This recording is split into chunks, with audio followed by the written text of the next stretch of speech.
afternoon and welcome to the BCS Policy Jam. I've got a fantastic lineup for you all here today, and we're going to be talking about Ukraine.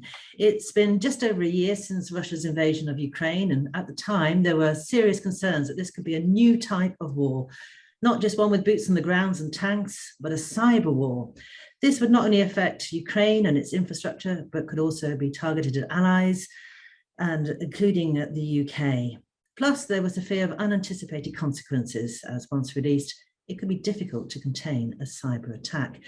But initially, the cyber war didn't materialize to the extent feared, probably because Ukraine's experts were better prepared than Putin had expected. However, several reports recently have warned that as the war on the ground wanes, Russia is now ramping up its cyber warfare. In the UK this week, for instance, the Bank of England has ordered lenders to bolster their defences against a major cyber attack amid fears Russian-linked hackers will attempt to plunge the financial system into crisis. Now, I'm joined by a fantastic and very large team. This is a reunion for several members of the panel, so I'd like you to all start introducing yourselves. So I'll just start off with Dimitri first. Hi, colleagues. My name is Dmitro. I am a security portfolio manager in Ukraine IT company, which named Infopulse. So every service, every security product that we provide to our customers is my responsibility. And what I do in here and in terms of cyber war, we have lots of work now. Over now to Lisa. Hi, I'm Lisa Forte. I'm partner at Red Goat Cybersecurity and a veteran here on this panel with most of the people who are here. Over now to Dan. Me, right? I'll check what Dan is. Hi, I'm Dan. I'm a cybersecurity consultant, and I've been on the Policy Jam for cyber war for a long time. Not that long, surely not. And now over to Patrick. Hi, Patrick Burgess. I'm Technical Director of Nutborn Managed Service Provider based in South England, focusing on mainly small and medium organisation sizes. And yeah, I've been here as well for the duration. We need party poppers. Yeah. Nothing like have a party popper. Jen, and over to Jen. Hi, I'm Jen Ellis. I'm the founder of Next Gen Security. I also have been on the previous policy jams on this topic, although I'm now feeling as though we should have all just shut up and let Dimitro speak all along. And Professor Baines. Hi everyone, I'm Vic Baines. I am Professor of IT at Gresham College, which is London's oldest higher education institution, founded in 1597, no less. And I am also a BCS Fellow. And Alexei. Good morning, everyone.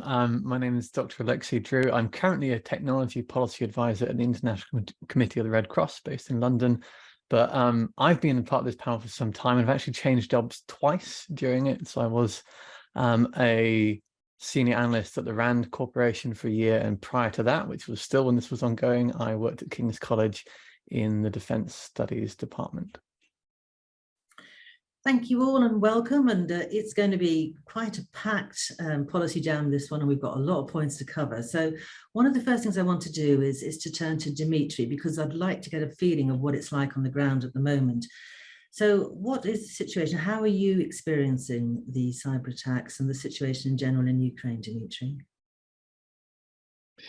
Yeah, sure. Cyber war is something that hidden from most eyes, but it's the situation which we live in, starting active phase of war and even much earlier before it. What can we say that some activity related to cyber warfare, it started much earlier before the active phase of war happened. We see that some activity was originated from 2021, and lots of targets for information campaigns. They were They were originated from Russia, and the targets for such campaign was Ukraine, Ukraine society, Ukraine government, and European Union government also. It was done intentionally. It was done to decrease possible support of Ukraine with it. Thank you. Yeah. To decrease possible support of Ukraine when active phase of war starts, and then everything happened. So lots of public resources and government resources, they were attempt to deface them were taken before active intrusion happened. So we saw this happening for our government resources or sites. We saw this happening against our public sector services, and lots of businesses and companies, they struggle of some types of attacks or attempts to attack them. The most common types of attacks that we experience now is attempts to deface some sites and some resources. It's phishing attacks against people, against some government employees and some military services. So that's reality that we live in, and we're trying. I hope we succeed with that. We're trying to cope with that and protect our environment and respond on attacks to Russia aggression in IT landscape. So one of the things we had a little chat beforehand, and you were saying about sort of day-to-day life is like, you know, affected by these attacks. It's irritating. How does it affect you? Just explain a little bit more to me about that. Yeah, sure.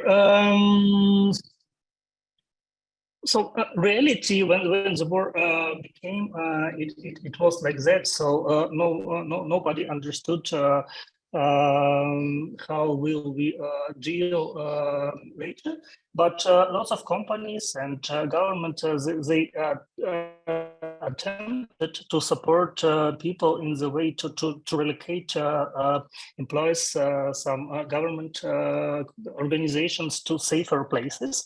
And that was what was done very actively and by lots of companies at the same time. So I can say that in InfoPulse, we've been preparing for a situation like that in advance. And I really can say in here that COVID situation, it helps us to get prepared a bit to the war and to all that happens on February 2022. Because when COVID starts, lots of companies, they realize that remote work is something that is need to have, and each environment should get prepared to that.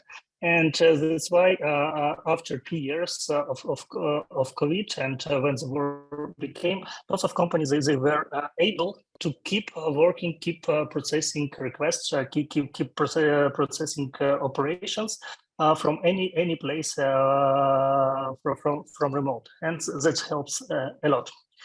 On the other side, I can say that Ukraine is known by lots of IT companies, by IT experts, and this means that when all the situation happens and when lots of people realize that the war will become not only on the ground, but it will happen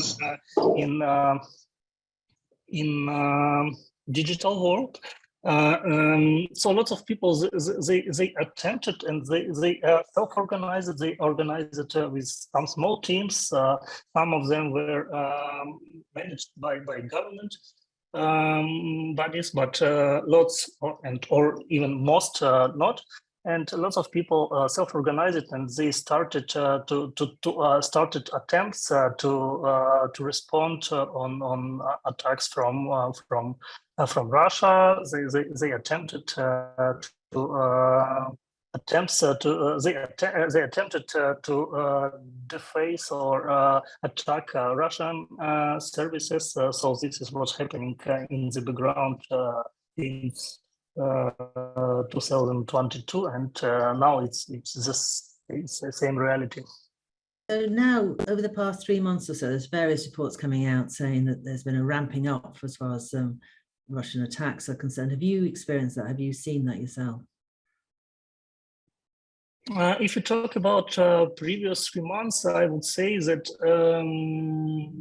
the most issue we faced with, they were related not to cyber activity mostly, but it was related to environment and to power supply, for example, because we know that lots of power supply plants or other energy companies, they were attacked by missiles and they were ruined. So lots of people and lots of companies attempted to keep alive and keep operational in that situation. Lots of companies they had to purchase and to install some redundant power supply components like batteries, like generators, etc. Lots of people and lots of companies, they purchased some backup internet connectivity facilities like Starlink or other devices with similar with this similar goal, and this means that redundancy of electricity, of internet, of communication channels, it increased much more for the last 3 months, and that's made us stronger.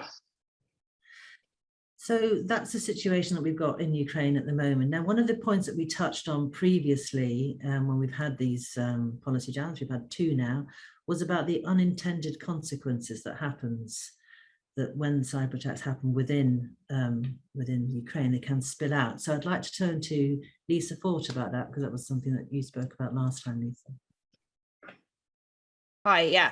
I think that's been part. I mean, I think Alexei may actually be more well, he's almost certainly more qualified to talk about this than I am. So I watch her shake her head at me as I talk, and fill myself with anxiety. But anyway, moving on. I think actually from a lot of the things I've read on the issue of cyber, I think that ultimately it has been deployed more effectively as an intelligence gathering mechanism than it has as a weapon. I read a very interesting report that I think came out from Carnegie Mellon that was talking about the difficulty with cyber being used in this context, is that you have almost a complete inability to have a damaging effect and then sustain that damaging effect at a tempo that would permit you to ramp up pressure on the other side, because it would inevitably mean the sort of sequential burning of 0 day after 0 day after 0 day after 0 day in order to keep that pressure up, which is just not a feasible thing with cyber. And I think that, combined with the fact that we've seen historically that it's been very difficult to control, very easy to spill out. I mean, even the Viasat thing had impacts across Europe. It wasn't limited to Ukraine.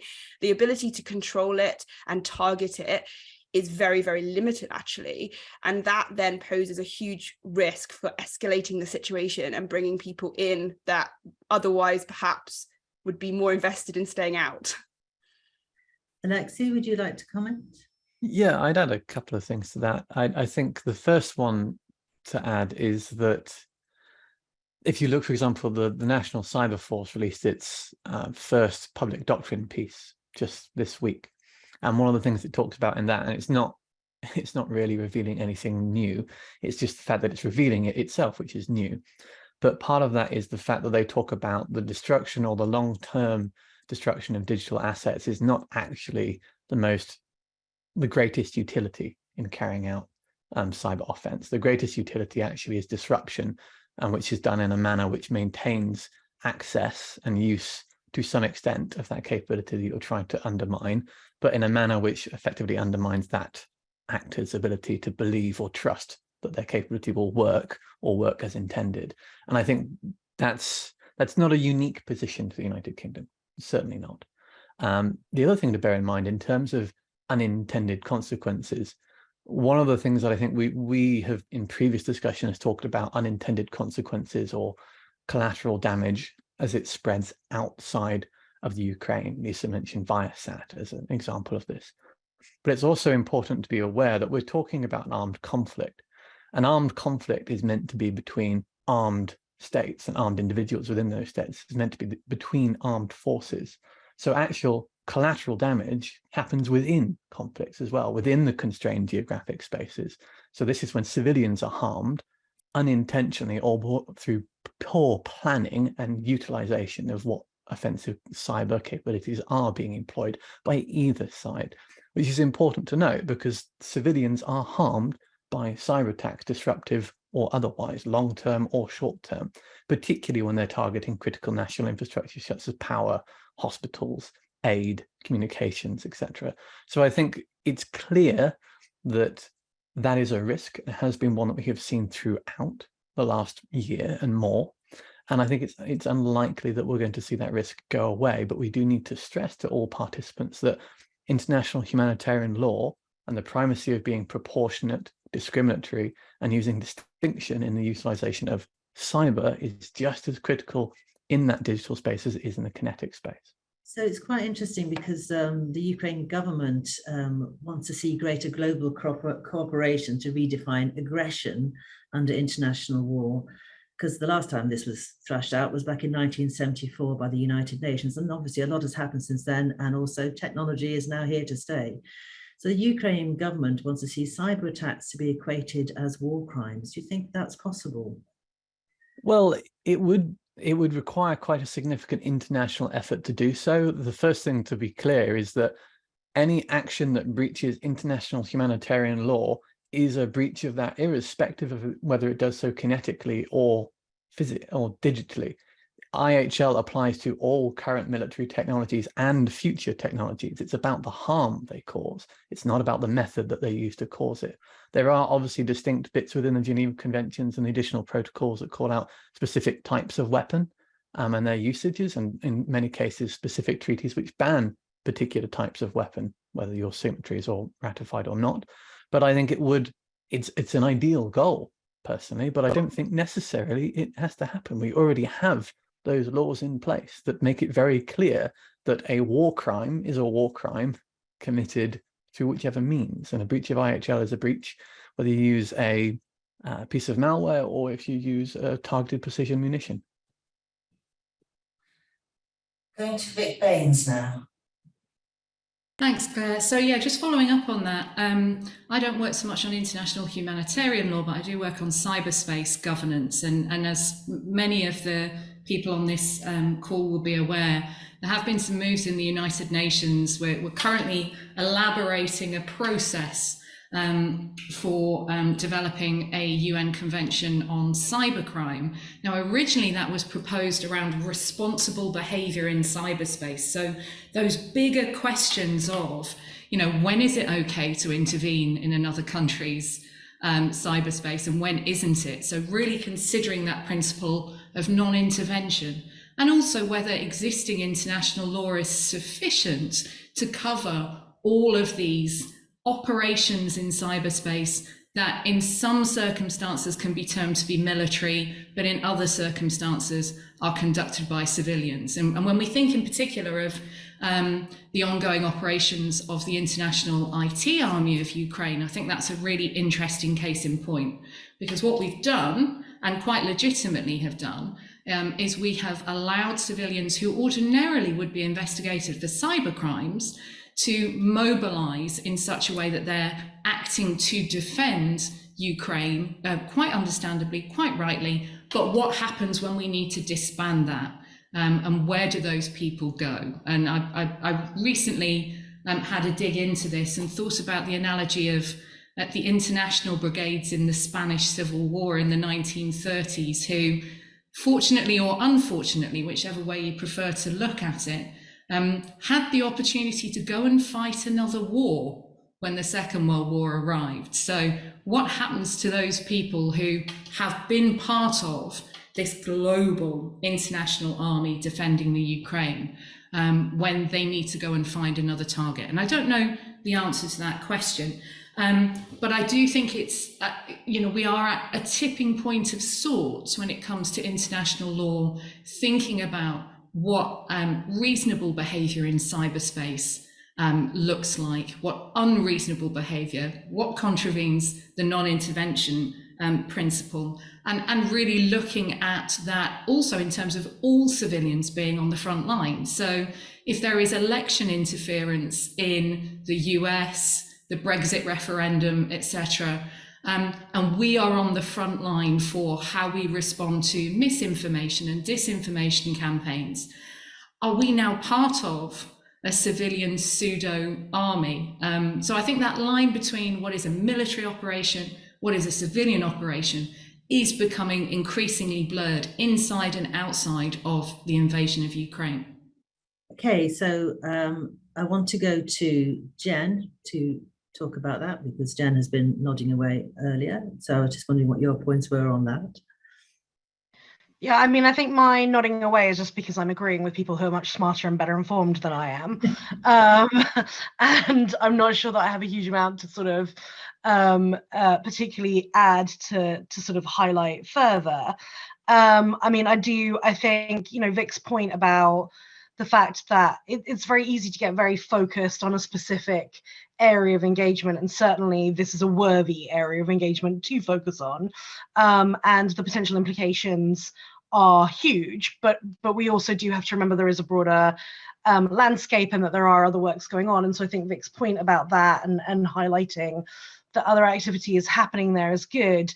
And I think, that piece around how cyber sort of, this is the wrong word, but it sort of democratizes people's ability to participate from anywhere is really interesting. And this idea of like what it means to volunteer is really interesting. I think the model with the Ukrainian IT army has been fascinating, and in many ways they've done some really, really interesting and positive work. But then you've also seen a lot of hacktivism on top of that has perhaps been a lot less coordinated, a lot less directional, a lot less purposeful, and I would argue potentially a lot less productive, right? And I actually wonder sometimes whether some of that activity maybe creates more, it might blow up in people's faces at times, right? It might actually worsen certain situations. We've talked on one of the past policy jams around whether it feeds into the Russian dialogue around Western attitudes, for example, and considering how much propaganda there is,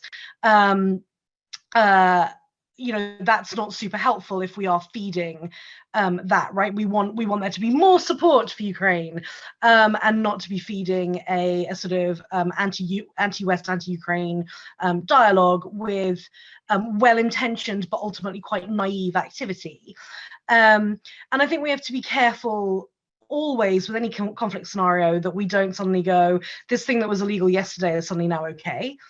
There are rules about these things that have existed for a long time for good reason. So I think it's one thing to look at it when it is coordinated and directed and purposeful, and another thing when perhaps it's really good intention, but a little bit less strategic, shall we say. So I'd like to hear from Dan. Alexi, I'll come to you in a minute because I haven't heard from Dan yet. And I'm just thinking, we've talked before about hackers, I can't say it, and hacktivism. So what's your view on this? This is where Dan disagrees with everything I just said. Go, yeah, Dan. I'm totally going to disagree with everyone as well. The first thing I'm going to say is, Vic said this as well, like about where people are going to go. They weren't not there anyway. So like you've got to think, and this is really complicated, so bear with me, I will definitely get this wrong as I try and unload brain. But if we think about cyberspace and cyber conflict, it's constant. There is no event that, it's not like it's not there or there. It's every day, it's 365. There's groups of, white hats, gray hats, black hats there's targeted crime, there's nation state activity. You've got the entire spectrum, and then you put like an armed conflict in the modern era in, right? So it all gets a bit complicated. And I think one of the things, and everyone hates when I say this, is you can't control the human race. You can't control the internet, right? People think you can, and people try and, and don't get me wrong, there's sense to do this. We put policies and frameworks and acting reasonably and dialogue. This is all good stuff. But you can't control the fact that someone could be sitting there and go, do you know what? I don't like those people.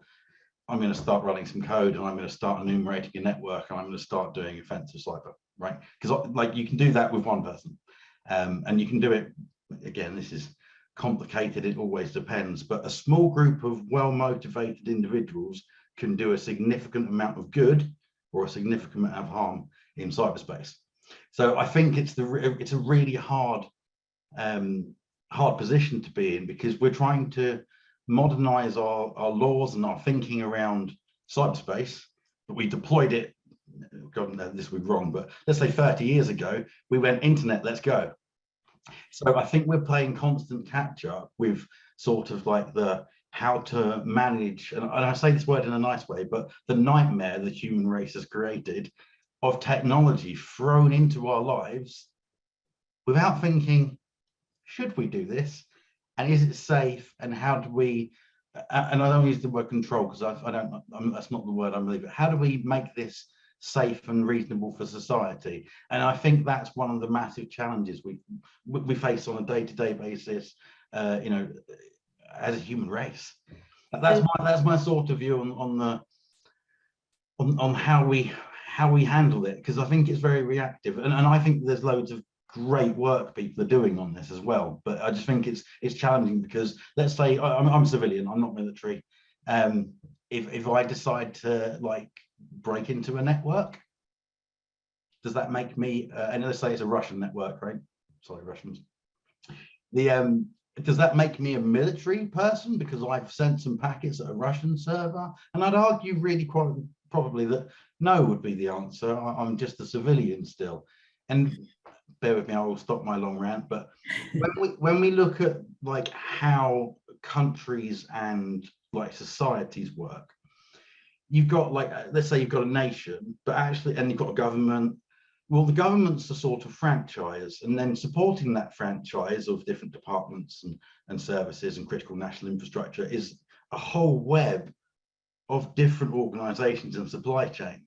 So it's not like you can be like, oh, I'll just change the firewall across, a billion organizations to defend my country. So I think there's the scale and complexity bit to add in.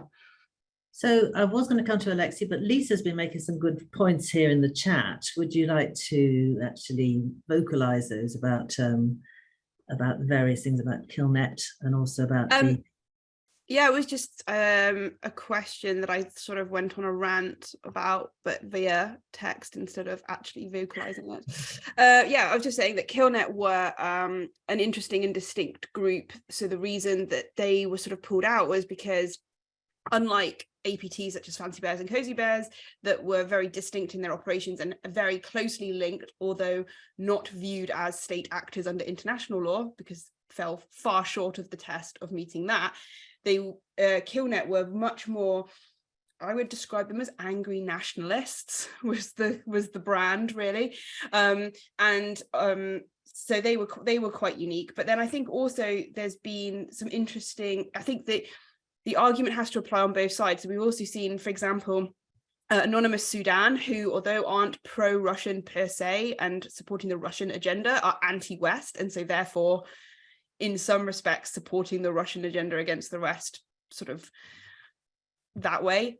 So we've seen lots of different groups that get involved, and I think that it's just really complicated because there's no really way of identifying who they properly are, let alone who's actually funding them and what level of control is being exerted at state level over their operations, which I think is almost impossible to deduce. Just on that note though, Anonymous Sudan, I've got a Maltego diagram which links them to Russia. That's just my opinion based on some data, right? You can see it in their timeframes and their chats. But like taking ahead at that one. again, like, well, I'm agreeing with Lisa. It's really difficult to say, and if you have a deniable operation of I want to influence a group of people, right? So a state says, wouldn't it be good if someone was to go and do that? Would be that, and then people go off and do it. It's really hard to link that back. And Killnet's a great example. Killnet is a large sort of distributed group as well, right? So you've got different wings of Killnet essentially. So I think this stuff just becomes, like as Lisa said, bloody complicated, and it's not impossible, I guess, but practically impossible for a lot of things to say, oh, it was so and so. That requires a lot of work. So I agree. I just want to go to Alexi briefly, and then I'm going to go over to Patrick, because Patrick, I haven't spoken to you yet, and that's scandalous. But also you were making some points about disinformation too. So Alexi, if you'd like to make your point, and then I'll go over to Patrick. I'll try and make it quick. And this is where I definitely disagree, unfortunately, with Daniel, which I feel that happens quite a lot. But effectively, the problem that you're saying, that if you engage in activities offensively against any state involved in an armed conflict right now, we've had this discussion before as what happens if a civilian engages with a state within a state of armed conflict. It happened in Afghanistan and Iraq when citizens were carrying personal weapons to defend themselves, and then in some scenarios turn them against I4 forces. They were deemed under IHL to potentially, in that scenario, or in several scenarios like that, to be parties to armed conflict.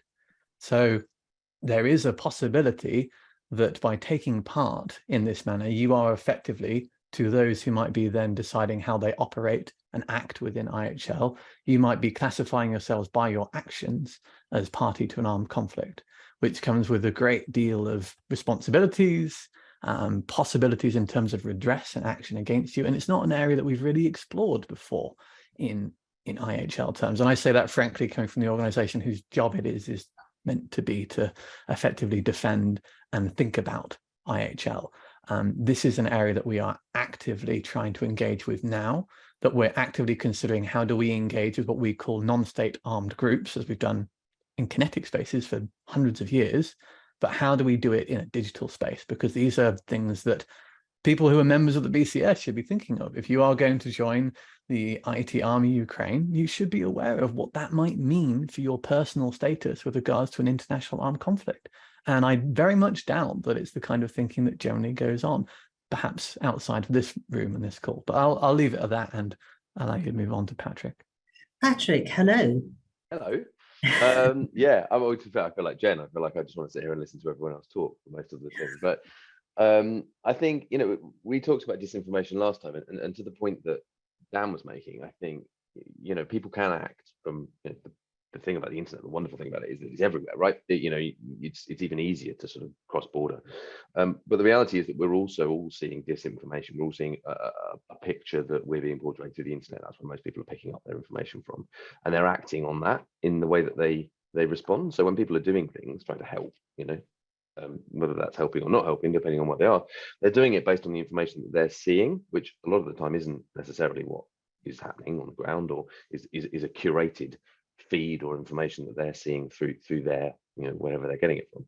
So I think that's also harder as well. So once we start then looking at, the after effect, of these things, I did these things because, I did them because at the time I felt that they were the right things to do, but the information I was getting at the time was XYZ, which may or may not have been necessarily the right information, or the information that was factually accurate. We know that echo chamber reinforces for people when they are increasingly pulled into these areas, and where they're increasingly being pulled into groups where they're sort of maybe going down a road, and they're then getting that reinforced for them and reinforced for them. So people act quite strongly, and they'll do things which maybe they wouldn't necessarily do if they weren't getting that reinforcement, or that continual reinforcement back to them. And then that gets even harder when you start looking at, did they do the right thing? Was it illegal? Wasn't it illegal under the laws? And I think it can get really messy, and it is going to get really messy after the fact when people are trying to explain why they did what they did, and if they do start getting pulled in and we start trying to hold people accountable, or we start holding people up as, well done, you did an amazing thing. based on what information and based on that, and that's when you've got this military slash sort of civilian slash military conversation going on. You would hope, you would assume that certainly in a military, in a much more structured and organized world, you're getting information through official channels, you would hope, and there was some kind of filtering going on there. Whereas outside of that, in the civilian world, where is that information coming from? Where's the threat intelligence, and what's the basis for that? I think it just makes it very difficult and even grayer after the fact as to why someone did what they did. So I'm going to go to Vic, not yet. I want to go to Dmitry first, because I want to ask you, as someone from Ukraine, what you think of all this hacktivist activity that's taking place. What's your reaction as someone who is in Ukraine? Is it a good thing? Is it a bad thing? Do you just wish that there was some more control of it? What do you think about it? My opinion here is maybe it's not the same as Patrick just told. Why? Because when it goes about the war, when it goes about country who doesn't respect any laws, any agreements, etc., you cannot make everything in the right way, I would say. And when you have to protect yourself, you have to act first. Maybe your actions, they will not be very legal, or they might not be in line with all the agreements. But when you protect, it's the basic level. So you have to get alive. You have to stay safe, and then you can act in legal way and try to agree and try to meet all these laws and all these agreements. It's not about throwing out all the agreements and all the legals, but we should understand that Ukraine stands mostly because of lots of people. They wanted to protect country. It happens on the ground, and the same happens in IT part. So because we have lots of volunteers, because we have lots of people who is willing to protect country and want to pay back to Russia, that's why we still stand. I can say maybe it's not what most people would like to hear, but it's the reality how we can see it now. Vic. Yeah, so I was just going to pick up on a thread that we've mentioned a few times, and what Patrick was saying around disinformation. And I think kind of just breaking down what we're talking about in terms of the targets there. So yes, there are disinformation campaigns coming out of Russia that are targeting how people outside of Russia feel about the invasion of Ukraine. But we mustn't neglect the extent to which the Russian government is hell-bent on controlling the information that the Russian public receive. Now, there's nothing new here in terms of the invasion of Ukraine. It goes back many, many years. One of the favorite examples that I use in my lectures is the penchant for the Russian state TV to use material from video games as evidence of real-world military operations. And they've been caught out a number of times doing that, particularly in relation to operations in Syria.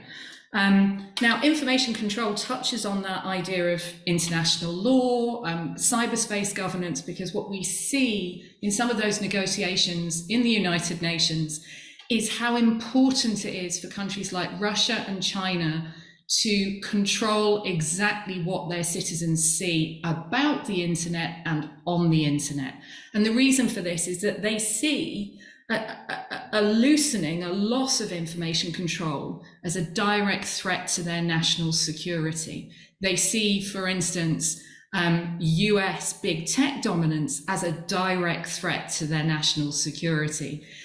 So whatever, quote unquote, the West says about technology or, using mainstream social media is perceived as a direct threat. And that's a reason why in all of these deliberations around cyberspace governance, Russia came up with the first draft. And if you ever want to see how paranoid the Russian government is about the information that their citizens see. Have a read of this first draft, because the list of things that the Russian government deems to be inappropriate for their citizens to see is absolutely incredible. It's got some really fun stuff in it. It's got some really bonkers stuff in it, but it's a great indicator of how information control is absolutely central to the Russian government's survival.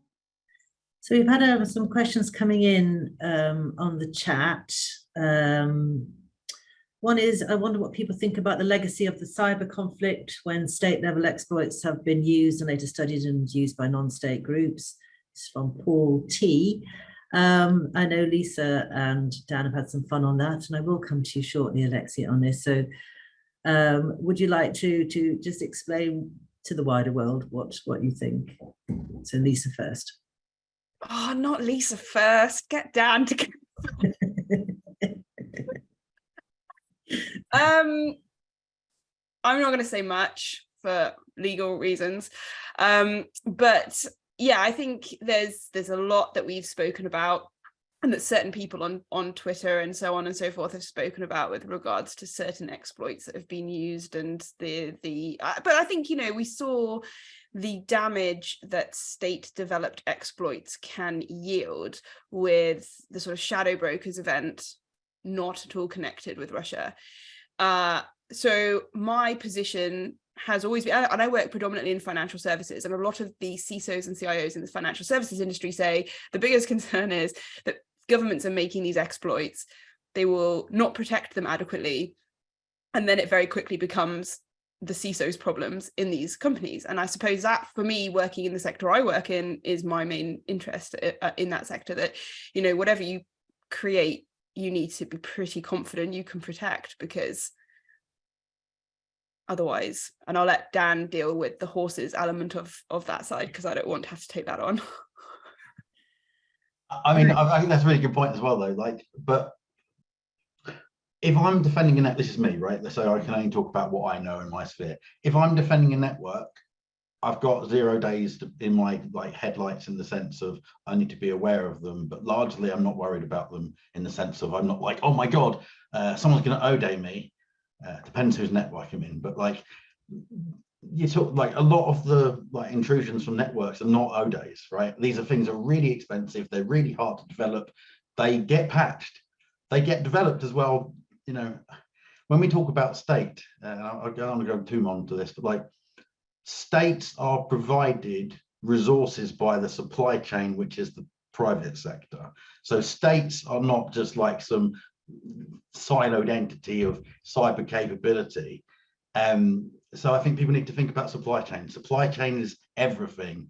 And what Dimitri was saying about like how, you know, if the power station gets a missile on it, it's a problem. There's a supply chain impact, like physically, and there's a chain like from a cyber capability point of view. So that to me is like a really important distinction, because it's too difficult. So I'm laughing at Jen. It's really difficult to sort of just like abstract all of this stuff out. So like, to me, I'm less worried about like nation states. I'm more worried about like vulnerabilities and human errors and misconfigurations, and then anyone can exploit those. So it's a really weird scenario in cyberspace, because you can't just sit there on a whim and say, I'm going to fire an exploit at this company over here or this infrastructure. It's really contextual down to like really fine-grained detail. So that's my view. So Patrick's nodding his head, and then I want to go to Alexei to talk about AI, because there's some quite interesting things that are being raised about that in the chat. You're all multitasking, bless you. So Patrick, let's go to you first. I was just going to say that agree sort of with what Dan was saying there, that actually, yeah, so much of this is obviously was already happening and is still happening and is carrying on. And we talked in the last one about actually there was this awareness increase in sort of in Western countries in sort of cyber and threats, and then there was this kind of campaigns to patch yourself and get better and secure your networks and improve yourself. And there's almost become this sort of apathy and drop off again now in this kind of like, you know, we're all like, you know, it's just is what it is again. And so there was this peak where everyone was starting to do things better and pay attention to supply chains and do things. And I think some of that has stayed, but there's increasingly starting to become just this apathy of, oh, okay, and then sort of dropping back off again and not focusing on it being a sort of board level thing and not looking at it on a regular basis. So I think, you know, obviously with everything going on, you know, that heightens threat sometimes, by we talked about these kind of, you know, accidental, you know, but in reality this should be something that people think about anyway, and it should be in the forefront of their minds and improving their networks and their collateral. And obviously, you know, enterprise is better at this, but as you start going down into the medium size and the, you know, it's just a thing that kind of gets pushed off and not really looked at, and it can be devastating, you know. And if a 0 day or something like that walks through a small or medium-sized company, there's not much they can do about it. So it's got to be in their forefront and keep thinking about it. And it's not always the 0 days. It's human exploits, these things that people just need awareness of. And that's where you come in with what you do about providing security. Well, kind of. I think we all do. Everyone in here in different ways Yeah. are kind of trying to do that. I think the BCS does. I think everyone does. I think anyone particularly. But I think everyone is trying to raise that awareness and raise the importance and get it to the right level within organisations. It so regularly sits at a level too low, and needs to be brought up to a conversation at a board level so that people are aware of the threat that it focuses. So one of the questions we've had in the chat, which was from Alex HF, was, I'm just going to condense it slightly, was how will AI technologies move warfare towards autonomous and semi-autonomous weaponry, and will this be an arms race between Russia and the West? Over to you, Alexei. I could do an entire hour on No, we haven't got an hour. We've only got so frankly, a couple of starting points. AI, much like we were talking about cyber governance, and Victoria was as well, in terms of the GGE process in the UN and the OEW, the open-ended working group.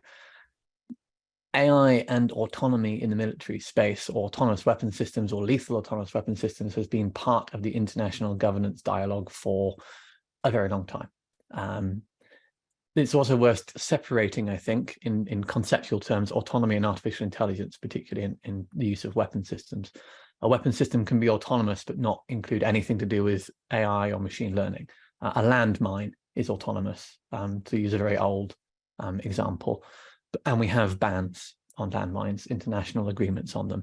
In terms of my concerns as to what the dynamic in Ukraine is that there are a number of systems that exist today that use autonomy within the system of the weapon, not necessarily in the lethality component, the decision to actually use kinetic or lethal force, but in sensing and detection, in target acquisition, in effectively crunching of data to provide targeting information to a human operator. My concern, I think, is that as these systems are tested in a state of existential crisis, that they become reified in their efficacy. The general consensus or general language used in military planning is that AI systems and weapons provide speed, they provide reliability, they provide capabilities beyond what a human could process, particularly in the crunching of large amounts of data of different points. And they provide, obviously, an ability to operate which removes, similar to drones, the risk to the operator. Now, and also I forgot the ability to operate in jammed or denied environments, which is what we're seeing quite a lot in Ukraine at the moment. Now, this is all really attractive. The problem, I think, is that yes, it's attractive to find a new way to carry out potentially harmful attacks which could harm civilians. Collateral damage happens, right? That's the argument. It shouldn't enable. Just because we can does not mean we should. And the legal decision on this is generally, we see language, for example, in the UK, of the contextual human engagement, or a level of necessary human contextual engagement in the use of autonomy in weapon systems. And that's one position of several across the international community. But yes, there is competition in this space, but I don't think it's an arms race. We've just always had competition in this. It's not a new thing by any means. I could talk about more, but I'm going to hand over to other people to take over. Dimitri, I want to bring you in, and then Jen, because both of you have been quite quiet, and I thought it'd be good to get your points of view on where we're at. And then I'm going to go to Dan, because he has a question about the CMA. So Dimitri, so far, what's been your reaction to the conversation that we've been having? Oh, you're on mute. Yeah, sorry. First, what I would like to say, it's thank you for all of you who are discussing today all these topics, because it's very important to talk about all this, and to make it visible for lots of people. The second, I would like to say thank you for all countries. Today we are in company of United Kingdom, mostly auditory, and we would like to I would like to say you thank you for all your support on military side, on IT security or cyber side. I know that we got on government level some intelligence support from your government bodies and all this. So what I can say, and so I appreciate all you are here, all you are discussing all these topics, and I appreciate you support Ukraine in current situation. Thank you, Dimitri, for that. Now Dan has messaged me. He's got a question about the CMA. Hello, can you see us live from BCS office in Swindon? So I know a lot of people in the panel are engaged with the UK government on the Computer Misuse Act review, and one of the things that strikes me about this particular context, and talking about an international context, is how effective and how useful is the Computer Misuse Act in this context, and what could we or what would we hope to see from this kind of review of the Computer Misuse Act? I'm looking at Vic, but I'm sure others have. I think Vic and Jen looks poised. Yeah. So I'll say I think it's a bit of a red herring for all the reasons that I think have already been stated on this call. Like, I think, we have international humanitarian law, and that relates much more to how people operate in conflict. It is still important to remember that if you are not in the country of the conflict, you are still subject to the laws of the country you are in, and the CMA is our current anti-hacking law, and you should be aware of what's in it. I will just add as well that in terms of the CMA reform, one, there's nothing in there that's particularly likely to go, oh, you know what, if there's a conflict, you can just do whatever you like. Have at it.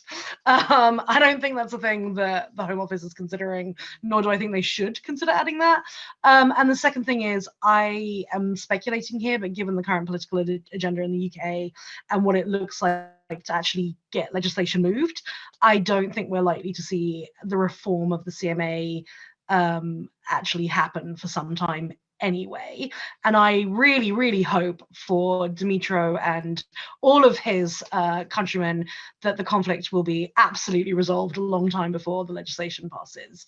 So I'll say, I just think the CMA reform thing, while it's a hot topic and we should do a whole other session on it, because it's a topic I can talk about at length, as can many people on this call, I don't think it's super relevant to this piece.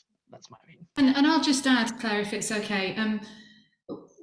We have certain considerations around people who already work in cyber, who we expect to be, to pardon the pun, genned up on some of the considerations around, offensive and defensive and the provisions of the Computer Misuse Act. But we had some very public warnings from UK law enforcement and from the government saying to people via the media and via social media, don't join this army, you could be prosecuted. Now, how helpful is that really? I mean, it's really just scaring people off when they wanted to do their bit. Whereas actually, what ordinary people who aren't cyber superheroes need is an explanation of what the problems are, what it means when you tip over into behaving in a certain way. Even if you have very, very good reasons to do so and your heart is in the right place. So we had that big slap on the wrist saying, oi, you, don't do that.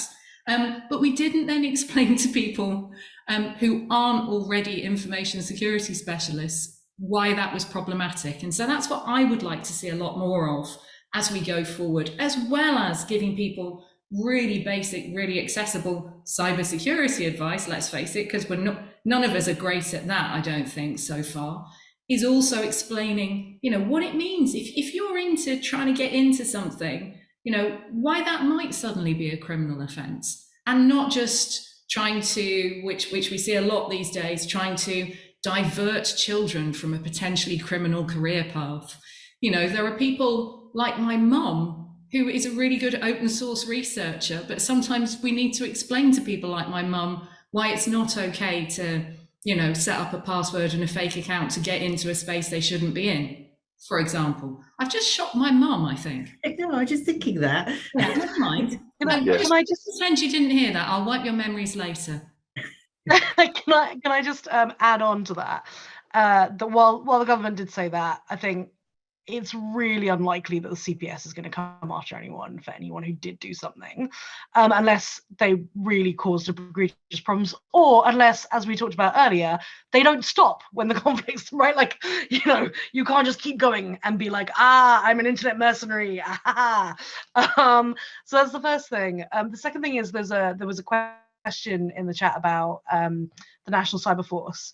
And I think, it's a good point, right? In that the UK government is involved in responding to the conflict in a number of different ways, whether it be trying to get tanks and training over to Ukraine, or whether it be looking at what's happening in the cyber domain and how they can help with, disruption or protecting the UK itself. And so there is stuff going on. They're not going to talk about it broadly. What we do see now, though, more than we ever have before, is public-private partnership on disruptive campaigns. And there are ways that if you work in security, you can get involved in some of that stuff. There are threat intel groups and those kinds of things you can get involved in that help share information. Dimitri mentioned earlier on about getting threat intelligence through and how helpful that can be. And so, there are ways to get involved that don't break the law and that are actually part of again, strategic, directed efforts. So we've got 3 minutes left. So I'm going to ask the virtually impossible now. But in a few words, where do you think we go from here as far as this cybersecurity crisis in Ukraine is concerned? I'll go to Vic first. Well, I don't think it's a crisis. I think it's a continued development of a trajectory that we've been on for quite a long time. It may feel like a crisis because, and I think, aside from the experience of, Ukraine right now, but for the rest of us, I don't think it's a crisis. And I think we have one of those very rare occasions when we might be able to refer to it as cyber war, but we may also need to start looking beyond what it is. When we refer to something as cyber war, because otherwise we're going to just be escalating. It's even more cyber war than it was last year, etc., etc. I'm all for deflating some of that rhetoric, as many people on this call know. Lisa. So just in the interest of keeping this a little bit more varied, I'll talk about in terms of disinformation. I think one thing that we have to be a little bit more savvy with in the West is that I think there's a consensus that we feel that we can identify Russian propaganda and it's going to be really obvious. All of the work I've done, especially on Telegram, it's really, really good. And sometimes I know it's Russian propaganda and I'm like, oh, this is interesting. How did they find? Oh, no, wait, hold on a minute. So it's really good. You can't spot it as much as you think you can. So let's just dismiss that. But also, I think we have to appreciate that propaganda comes from every direction.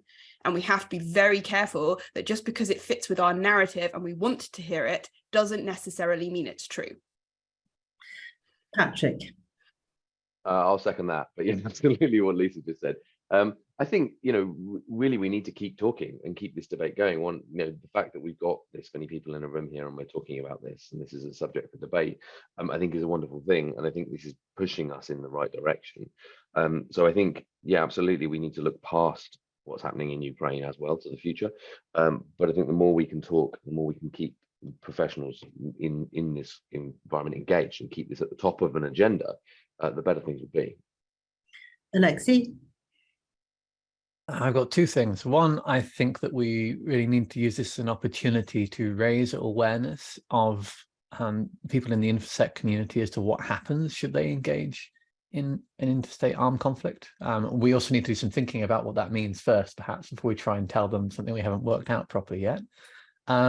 Secondly, I think I'd like us to do a little bit of soul searching as to whether it's a good idea for us to effectively allow the next generation of defense primes to use an armed conflict between states to advertise their products, what that means for things going forwards.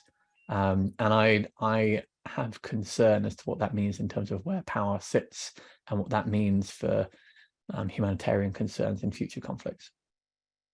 Apologies about the alarm going off. Jen? I think there's lots of people who want to be great pundits and talk about what Russia's going to do next. And the reality is, so far, they've kept us guessing pretty well. And I certainly don't think I'm an expert in what's in Putin's head. Thank the Lord. I will just say that I hope that that things are brought to a safe and peaceful resolution as soon as possible, and that I wish Dmytro a great deal of luck and all the support that he needs, and the same to the people of Ukraine. So we've just gone over time slightly. I want to go to Dan, because I'm not leaving you till last. It's always leaving the best till last, Dan, and then Dmytro. Off you go, Dan. So it's difficult, isn't it? I think what everyone said, I agree with, right? Like, this is really complicated. We need to provide support to ourselves, right, as humanity in our countries around cyber conflict. We need to be realistic and pragmatic. It's really easy in cyberspace to invent Jason Bourne stuff. And it's really easy to think of this in really like black and white. And in my experience, it's not, it's really gray. What I think and what I do and what the world does is completely different, right? So I think people need to be, as everyone says, mindful, but I also think people need to recognize that cyber is not the same as physical. And yes, you can apply lots of pre-existing conditions and laws and logic, but actually go and watch packets fly around and go and look at what people are actually doing, and I would suggest that you can't control it in the same way. So be mindful of what the reality is versus what the projected reality is. And finally, Dmytro, your last comments before we wrap up finally at 2 minutes past the hour. The current situation and what we see now, it raised lots of questions and lots of challenges for all of us. But as we all know, what doesn't kill us makes us stronger. So I really hope that everything going to be fine, and we will be stronger after everything is done, and we are on the safe side. Lisa's got a hand up. Oh, it's a clap. Brilliant. Okay, thank you all so much for coming along to this very fascinating policy jam that we've had. It'll be recorded. I'll do a write-up, and who knows, I may see you all soon. Thank you all. Thanks, everyone. Cheers, Thank you. Bye. Thank you, everyone. Thank you.